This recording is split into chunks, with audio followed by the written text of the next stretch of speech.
Hello সবাইকে, আমার আরেকটা ছোটোখাটো মিনি ব্লগে তোমাদের সবাইকে জানাই ওয়েলকাম। তো আজকে হচ্ছে সোমবার, আর রোববারে আমি কিন্তু কোনো ব্লগ করিনি, কারণ হচ্ছে রোববারে যে ঝড় বৃষ্টি হয়েছিল তাতে সারাদিন কারেন্ট বন্ধ ছিল, সুতরাং আমার ফোনটাও সুইচ অফ ছিল। তো সেই জন্য আমার রোববারে সারাদিনে কোনো ভিডিওই শ্যুট করা হয়নি।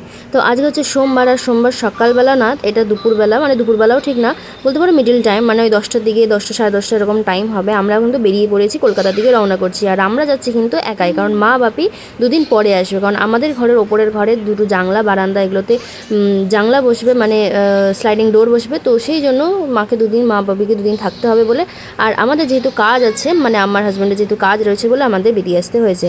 তো এই ফার্স্ট টাইম আমি ওখান থেকে দিনের বেলা, মানে ফার্স্ট টাইম না, এটা সেকেন্ড টাইম বলতে পারো, দিনের বেলা আমি ওখান থেকে চুড়িদার পরে বেরোচ্ছি, কারণ ওখানে কিন্তু চুড়িদার খুব একটা অ্যালাউ নেই, নাইটিটাও খুব একটা অ্যালাউ নেই, কিন্তু এখন নাইটিটা সবাই পরে বলে এখন তো নাইটি পরা তো খুব একটা নেই, কিন্তু তবুও সবাই ঘরে নাইটি পরে, বাইরে কেউ নাইটি পরে বেরোয় না, সেজন্য।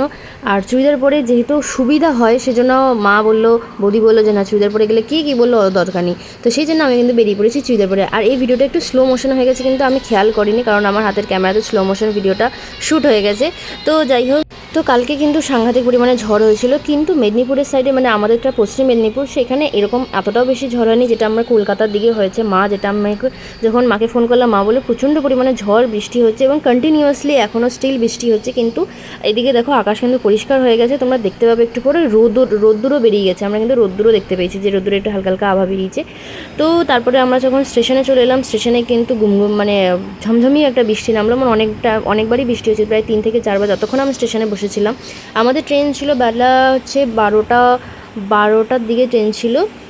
হ্যাঁ, 12টার দিকে একটা ট্রেন ছিল, 12টা 20 দিকে একটা ট্রেন ছিল। সেই ট্রেনটা আসতে অনেকটা লেট করেছে, প্রায় আধা ঘন্টার মতো লেট করেছে। তো সেই জন্য আমরা স্টেশনে অনেকক্ষণ বসেছিলাম, তার মধ্যে 3 থেকে 4 বার মতো বৃষ্টি হয়েছে। তোমরা দেখতে পাচ্ছ, দিকে দেখো এখনও বৃষ্টি কিন্তু ঝলকা আসছে, মানে বৃষ্টি পড়ছে এখনও অবধি, কালো হয়ে আছে পুরো চারিদিক, অন্ধকার হয়ে যাচ্ছিলো, মাঝে মাঝে দিয়ে বৃষ্টি নামছিলো, আবার খানিকক্ষণ বাদে বাদে রোদ হচ্ছে, মানে এই হয়ে যাচ্ছে কন্টিনিউয়াসলি। তো যাই হোক, এখন অবধি ট্রেন আসেনি, ট্রেনটা আসলে তারপরে মানে ভালো লাগছে না, এদিকে ঠান্ডা ঠান্ডা ওয়েদার, এদিকে হালকা গরমও লাগছে। তো এই যে ফাইনালি আমরা, আর এটা কিন্তু রিজার্ভেশন করেছি, কিন্তু রিজার্ভেশন না করলেও কোনো অসুবিধা ছিল না। এটা ছিল হচ্ছে, ট্রেনটার নাম ছিল হচ্ছে, আমি ঠিক ট্রেনটার নামটা মনে করতে পারছি না। হ্যাঁ, মনে পড়েছে, এই ট্রেনটার নাম হচ্ছে শালিমার স্পেশাল ফেয়ার এক্সপ্রেস। তো এটাতে না 10টা কোচ ছিল, 10টা কোচের মধ্যে আমরা যে সিটটা বুকিং করেছি, পুরো সিটটাই, পুরো ট্রেনটাই খালি, মানে আমরা যে কোচটাতে রয়েছি C1 না D1 যা S1 কিছু একটা সামথিং আছে। তো যাই হোক, সেটাতে পুরোটা, মানে আমরা গোনা কয়েকজন, মানে 6 থেকে 7 জন ছিলাম। তো যাই হোক, পুরো ট্রেনটা ফাঁকা, তার মধ্যে আমি একবার ঘুমাচ্ছি, তো ও জাগছে, ও ঘুমাচ্ছে, তো আমি জাগছি, কারণ মেয়েকে দেখতে হচ্ছে, ও কন্টিনিউয়াসলি ফোন দেখে যাচ্ছে, যে কোনো একজনের ফোন, আমার ফোন নাহলে ওর বাবার ফোন দেখে যাচ্ছে। তো আর এর খুচুর খুচুর খাওয়া তো লেগেই আছে, ওটা সেটা বলার মতো নয়। যাই হোক, ট্রেনটা ফাঁকা পেয়েছি বলে আমি একদম সোজাসুজি সিটে বসি, কারণ উল্টো সিটে বসলে কিন্তু সত্যি বলতে কি আমার খুব গা গোলায়, বমি পায়, মাথা টাথা ঘোরায়, তো আমি উল্টো সিটে একদমই বসতে পারি না। তো যাই হোক, ট্রেনটা যেহেতু ফাঁকা ছিল, সেই জন্য আমি উল্টো সিটটা ছেড়ে আমি সোজা সিটে বসেছি, আর ও বসে বসে ফোন দেখছি। যাই হোক, তো এখানে দেখতেই পাচ্ছ পুরো ট্রেনটা কীরকম কতটা ফাঁকা। সাধারণত এই টাইমে ট্রেন ফাঁকা থাকে না, কিন্তু রেমালের পর যেহেতু মোটামুটি কলকাতার দিকে বৃষ্টি হচ্ছে, চারিদিকে মানে বৃষ্টি হচ্ছে, মেঘলা রয়েছে, তো সেই জন্য অনেক কিছু অফিস যাচ্ছে না, তো সেই জন্য পুরো ট্রেনটা, যাই হোক কোনো কারণে পুরো ট্রেনটা ফাঁকা। তো যেতে যেতে তার মধ্যেও বৃষ্টিটা হয়েছিল। আর এদিকে দেখো আমার মেয়ে ওর বাবার পাটাকে একটা ব্রিজ বানিয়েছে, ওপার থেকে এপারে এই করে যাচ্ছে সারা ট্রেন জুড়ে। তো আর কিছু করার নেই। আর বাড়িতে যেতে যেতে জানি না কটা বাজবে। তো বাড়িতে গিয়ে ইচ্ছা ছিল সকালবেলায় বেরোনো, কিন্তু সকালবেলা বৃষ্টি হচ্ছিলো, সেই জন্য বেরোতে পারিনি। সেই জন্য আমাদের ঘুম থেকে উঠেই, মানে আমি উঠেছি অনেক সকালে, ওর বাবা বললো ঘুম থেকে, ওর বাবা 10টার দিকে উঠেছে, বললো এক্ষুনি বেরিয়ে যেতে হবে, কারণ একটা ট্রেন আছে, ট্রেনটা ধরতে পারলে, ভালো ট্রেন আছে, তো ট্রেনটা ধরতে পারলে আমরা তাড়াতাড়ি পৌঁছে যাবো এবং ভালো হবে। তো যাই হোক, যেহেতু ওর বাবার কাজ রয়েছে বলেই আমাদেরকে বেরিয়ে আসতে হয়েছে। আর এখানে বাইরে কিন্তু বৃষ্টি পড়ছে বলে আমি একটুখানি বৃষ্টিতে মজা নিচ্ছি, ভালো লাগে, কিন্তু আমাকে না ভিজতে দেয় না, এটাই হচ্ছে আমার সমস্যা। তো যাই হোক, যেইটুকুনি ভিজতে পারি সেইটুকুই ভিজছি।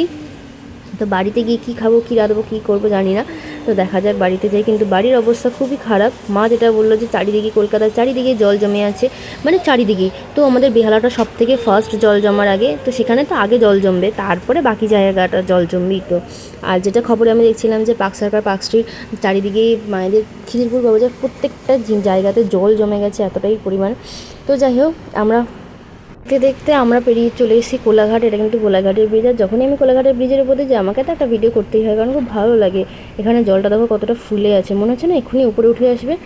তো এতটা ফুলে আছে, মনে হচ্ছে প্রচণ্ড পরিমাণে বৃষ্টি হয়েছে, যার জন্য জল এতটা ফুলে রয়েছে। তো জানি না কলকাতার দিকে কী অবস্থা আছে। তো মাকে ভিডিও কল করেছিলাম, মা দেখালো যে মায়েদের ওদিকে খুব জল জমে আছে। তো দেখা যাক তারপর আমাদের বেহালাতে কতটা পরিমাণে জল জমেছে। আর দেখো পুরো ট্রেন ফাঁকা, আমি একা বসে আছি, কারণ ওর বাবা মেয়েকে নিয়ে গেছে ওয়াশরুমে। তো পুরো ট্রেন ফাঁকা, আমি বসে আছি একা। আর ততক্ষণে আমার ফোনে তো চার্জ একদমই চলে গেছে, এটা ওর বাবার ফোন থেকে শ্যুট করেছি, কারণ মেয়ে ছিল না সেই জন্য আমি মানে ভিডিওটা করতে পেরেছি, নাহলে আমাকে একদমই করতে দিচ্ছিল না, কারণ আমার ফোনে চার্জ ছিল না। আমি ফোনটা চার্জে বসিয়েছিলাম, আর মানে ট্রেনেই চার্জে আমি বসিয়ে দিয়েছিলাম, কারণ চার্জ হওয়াটা খুব দরকার।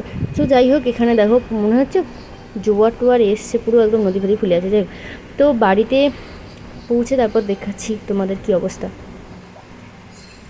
তো আমরা ফাইনালি চলে এসেছি। দেখো আমরা বাস থেকে নেমেছি, আর এটা হচ্ছে আমাদের পুরো রাস্তাটার অবস্থা, মানে চারিদিকে জল জল জল থই থই করছে। আমরা ওখানে একটা অটো ছিল না, অটো স্ট্যান্ডে একটা সিঙ্গেল অটো না, কিচ্ছু নেই, না আছে রিক্সা না আছে অটো। আর রিক্সা ওখানে যে স্ট্যান্ড রয়েছে সেখানে 100 টাকা ভাড়া চাইছে, মাত্র 1 কিলোমিটার রাস্তায় 100 টাকা ভাড়া চাইছে। তো আমরা বললাম যে চলো বাদ দাও, দেখি কতটা জল হয়েছে, যে ততক্ষণ হাঁটা যাক।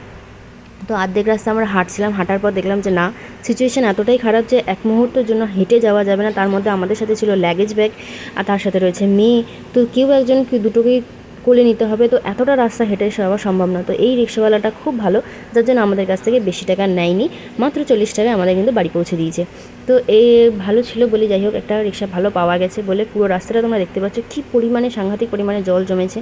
আমার ভীষণ ভয় লাগে জল জমলে, রিক্সা চললে। হেঁটে গেলে একটা আলাদা ব্যাপার, সাইড দিয়ে বোঝা যায় যে হ্যাঁ এখানে গর্ত আছে, এখান দিয়ে যাওয়া যাবে না, কিন্তু রিক্সা চললে এ তো হুত্তুরি করে চলে যায় না, সেজন্য ভয় লাগে যে কোথায় কি কোন গর্ত আছে, ঢুকে পড়ে যাবে। তো যাই হোক, তোমরা দেখতে থাকো জল কতটা জমেছে, কতটা কি আছে, তারপর দেখাচ্ছি আমাদের বাড়ির সামনে কতটা জল জমেছে। আমরা ফ্ল্যাট নাম্বার পর থেকে হয়নি, সেই হয়েছিল।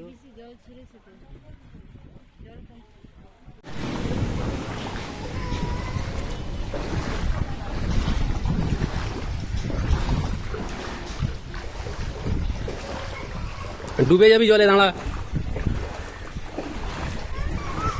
না নামবে না তুমি।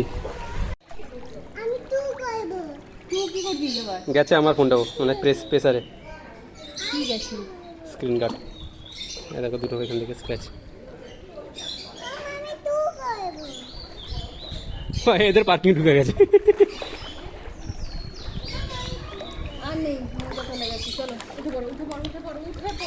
তো তোমরা দেখতে পেলে আমার বাড়ির সামনে কতটা জল, পুরো 1 হাঁটু জল ঠেঙিয়ে চলে এসেছি বাড়িতে এসে একটুখানি খিদে পেয়েছে, এত জোর খিদে পেয়েছে, কারণ সেই পরিমাণে ভাত খেয়ে আমরা বেরোইনি। এত খিদে পেয়েছিলো যে বাড়িতে এসে একটু মুড়ি বাদাম এসব দিয়ে, মানে মুড়ি মাখা করে, আর তার সাথে একটু চা, গরম গরম চা, বৃষ্টির দিনে গরম গরম চা খেতে কিন্তু ভীষণ ভালো লাগে। তো আমি এখানে তৈরি করছি চা, আর এখানে দুজন মিলে যে ওখানে হচ্ছে মুড়ি মাখা, 1 গামলা মুড়ি নিয়ে বসেছে। ঘরের যা সিচুয়েশান না, দেখলে মাথা ঘুরে যাবে, এতটাই সিচুয়েশান খারাপ। তো ওখানে দেখছি ওরা টিভি, একটা মুভি চালানো হয়েছে, আর আমরা এখানে কিন্তু এনজয় করছি। আর আমরা আর এই ফ্ল্যাটের যে ল্যান্ড ওনার আছে, মানে বাবু কাকা বলি আমরা, তো উনি বললো যে এখন কি রাত্রিবেলা কিছু রান্না করতে হবে না, উনি পোলাও দিয়ে যাবে। তো আমরা ভাবলাম যে পোলাওয়ের সাথে সাথে কিছু খাওয়া যাবে না, আর এখানে মাথাটা ব্যথা করছে বলে সেটাই আমি তোমাদের দেখানোর চেষ্টা করছিলাম যে মাথা ব্যথা করছে।